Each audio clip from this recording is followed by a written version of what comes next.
मीन राशीचं आयुष्य इतकं कठीण का? कारण ब्रह्मदेवांनी 3 गोष्टी कायमची बंद केल्या.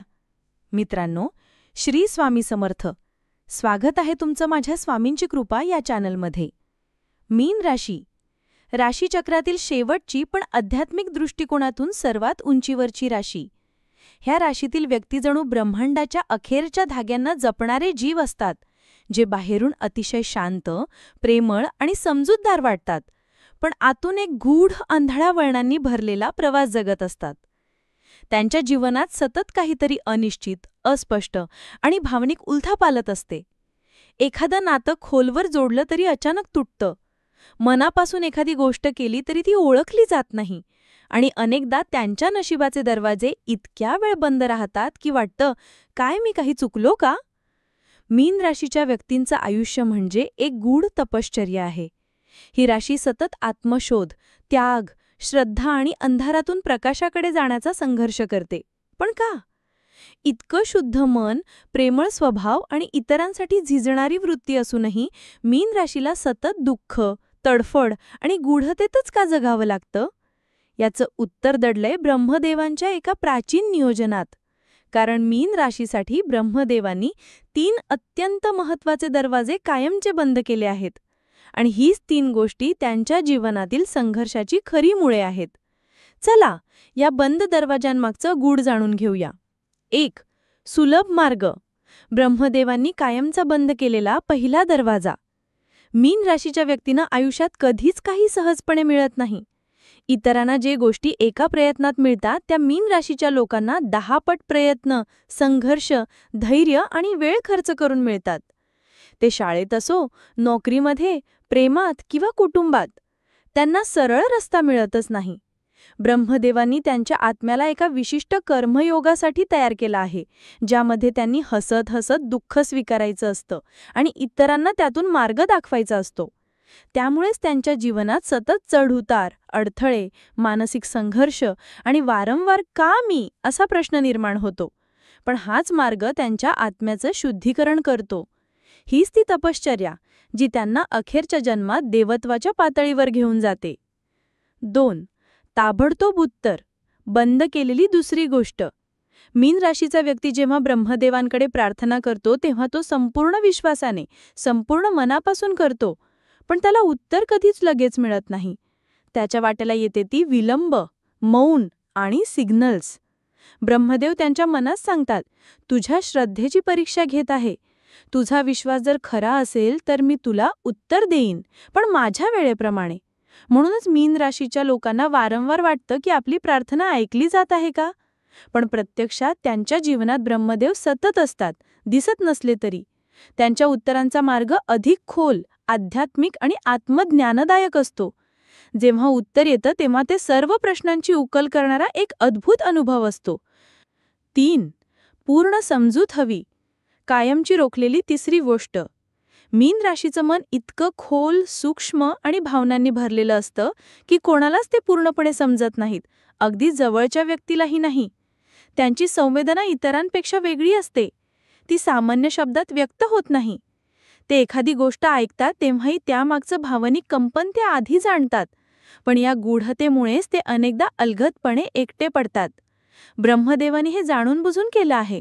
कारण मीन राशीचा आत्मा हा स्वतःची ओळख शोधण्यासाठी जन्माला आलेला असतो. त्यांना हे आयुष्य म्हणजे एक आत्मिक यात्रा दिली जाते, जिथे त्यांना इतरांकडून नव्हे तर स्वतःकडूनच आधार घ्यावा लागतो. त्यांचा एकाकीपणा, त्यांचं न समजणं हे त्यांचं आयुष्याचं खूप मोठा धडा असतो. पण जेव्हा हे लोक स्वतःला पूर्ण समजून घेतात तेव्हा ते इतरांचाही अंधार दूर करू शकतात. विशेष संकेत. ब्रह्मदेवांचा गूढ प्लॅन. मीन राशीचा जन्म काही साध्या सोप्या ध्येयांसाठी झालेला नसतो.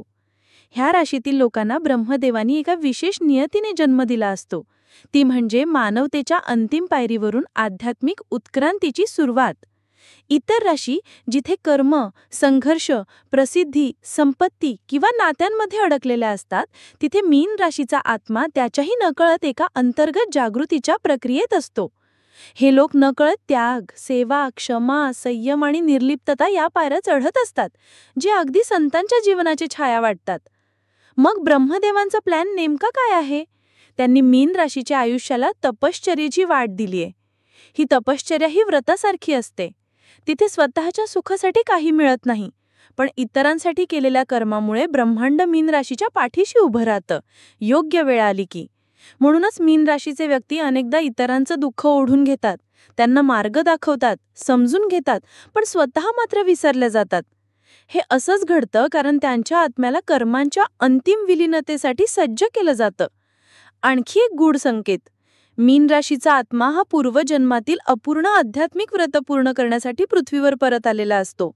त्यामुळे हे लोक सतत वेगळे वाटतात, असमाधानी वाटतात आणि कोणत्या तरी दूरच्या दिव्य ध्येयाचा पाठपुरावा करत असतात, जरी त्यांना त्याचं नेमकं स्वरूप माहीत नसलं तरी. ब्रह्मदेवांचा हा पूर्ण प्लॅन सहजपणे न कळणारा पण मोक्षाच्या दिशेने नेणारा असतो. मीन राशी हे ब्रह्मांडातील अंतिम परीक्षा केंद्र आहे, जिथे आत्मा पूर्णतः शुद्ध होऊन ब्रह्मात्मा बनतो. विशेष काळजी, मीन राशीच्या अंतर्मुख स्वभावाला योग्य दिशा देण्यासाठी आवश्यक सावधता. मीन राशीच्या लोकांमध्ये तीव्र सहानुभूती, भावनिक गूढता आणि विलक्षण अंतर्ज्ञान असतं. पण हेच गुण कधी कधी त्यांच्यासाठी अतिभावनिक, गोंधळात टाकणारे आणि हानिकारक ठरतात, विशेषतः जेव्हा ते स्वतःहून इतरांना अधिक महत्त्व देतात. 1. स्वतःला हरवू नका. तुमचं मन इतकं इतरांच्या भावनांमध्ये गुंततं की तुम्ही कधी स्वतःच्या गरजा, स्वप्न आणि आरोग्यही दुर्लक्षित करता. माझ्या आयुष्यालाही अर्थ आहे हे सतत स्वतःला आठवत राहा. स्वतःसाठी वेळ ठेवा, स्वतःला व्यक्त करा, स्वतःच्या गरजा स्पष्टपणे मांडा. 2. सतत दुःखी व्यक्तींचा भार उचलू नका. तुमचं सहानुभूतीपूर्ण हृदय अनेकांना आकर्षित करतं, विशेषतः अशा लोकांना जे फक्त तुमच्यावर भावनिक अवलंबून राहतात, पण हे तुमचं मानसिक आणि आध्यात्मिक ऊर्जा खूपच कमी करतं. दया आणि मूर्खपणा यामध्ये फार सूक्ष्म रेषा आहे, ती ओळखायला शिका. 3. अंधश्रद्धा आणि भ्रामक अध्यात्मापासून दूर राहा. तुम्ही आध्यात्मिकदृष्ट्या खूप ओपन असता, त्यामुळे तुम्ही खोट्या गुरु, बनावट उपाय किंवा डरपोक भक्तिपंथांमध्ये अडकण्याचा धोका अधिक असतो. तपासलेले, अनुभवाने सिद्ध झालेले मार्गच अनुसरा. 4. खोल दुःखात स्वतःला एकटं टाकू नका. मीन राशीच्या व्यक्तींना डिप्रेशन, निराशा, आत्मग्लानीचा फार त्रास होतो, पण ते कधीच इतरांची शेअर करत नाहीत. कृपया मन मोकळे ठेवा. कोणाशी तरी बोला, लिहा, व्यायाम करा, ध्यानधारणा करा. स्वतःच्या भावनांना नाकारू नका, त्या तुमचे बळ आहेत, दुर्बलता नव्हे. 5. सर्व काही सहन करावं लागतं ही समजूत फोडा. हो, तुमचं आयुष्य कठीण आहे, पण याचा अर्थ असा नाही की तुम्ही सगळं गप्प बसून सहन करावं. जर कोणी चुकीचं वागत असेल तर त्याला नाही म्हणायला शिका. स्वतःच्या मर्यादा तयार करा, त्याच्याच तुमचं रक्षण आहे. थोडक्यात, तुमचं गूढ, भावूक आणि विशाल अंतर्मन हीच तुमची खरी शक्ती आहे, पण ती जर योग्य रीतीने जपली नाही तर तीच गोष्ट तुमचं दुःख बनू शकते. म्हणून ब्रह्मदेवांनी तुम्हाला दिलेली ही आत्म्याची दिव्य योजना पार पाडताना स्वतःच्या भावनांचं संरक्षण, योग्य निर्णय आणि आत्मभान याची विशेष काळजी घ्या. मीन राशीचा आंतरिक प्रवास, दुःखाच्या मागे लपलेलं दिव्य नियोजन. मीन राशीचं आयुष्य म्हणजे संघर्षांनी भरलेली अंतर्प्रवृत्तीची यात्रा. जिथे इतर राशी वैभव, स्थैर्य, सत्ता आणि बाह्य यश शोधतात, तिथे मीन राशीचा आत्मा शुद्धता, समर्पण आणि ब्रह्मांडाशी एकरूप होण्याचा अंतिम ध्येय गाठण्यासाठी धडपडत असतो. हो, त्यांचा मार्ग सोपा नसतो. ब्रह्मदेवानी स्वतः या राशीच्या जीवनात 3 महत्त्वाचे दरवाजे कायमचे बंद करून ठेवले आहेत: सुलभता, तत्काळ उत्तर आणि पूर्ण समजूत. पण हे दरवाजे बंद करताना त्यांनी एका गूढ योजनेचा आरंभ केला, ज्यातून मीन राशीचा व्यक्ती सहज मानव राहत नाही, तो आध्यात्मिक योद्धा बनतो. मीन राशीच्या व्यक्तींचा प्रत्येक अश्रू, प्रत्येक तडफड, प्रत्येक अपूर्णता ही एक मोक्षदायी प्रवासाची पायरी आहे. तुम्हाला जे काही मिळतं ते उशिरा मिळतं, पण ते शाश्वत असतं. तुमचं दुःख क्षणिक असतं, पण त्यातून उगम पावणारी शुद्धता ही युगानुयुगे प्रेरणा देणारी असते. तुमचं आयुष्य हे कठीण असलं तरी व्यर्थ नाही, ते दिव्य नियतीने गाठणेलं असतं. तुम्ही जेव्हा स्वतःला समजता, स्वतःवर प्रेम करता, स्वतःच्या आतल्या प्रकाशाला ओळखता, तेव्हा तुम्ही केवळ मीन राशीचा प्रतिनिधी राहत नाही, तर संपूर्ण ब्रह्मांडाच्या करुणा, शांती आणि सत्यतेचं प्रतीक बनता. शेवटची आठवण, मीन राशीचं आयुष्य म्हणजे ब्रह्मदेवानी लिहिलेलं एक मौनातलं शास्त्र आहे, जे अश्रूंतून सुरू होतं, आत्मज्ञानातून उलगडतं आणि अखेरीस ब्रह्मत्वाशी विलीन होतं.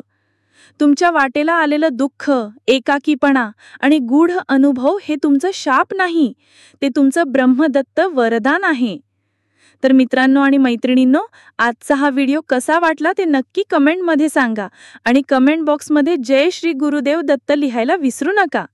असेच नवीन व्हिडिओ पाहण्यासाठी चॅनलला सबस्क्राईब करा, लाईक करा आणि शेअर करा. धन्यवाद.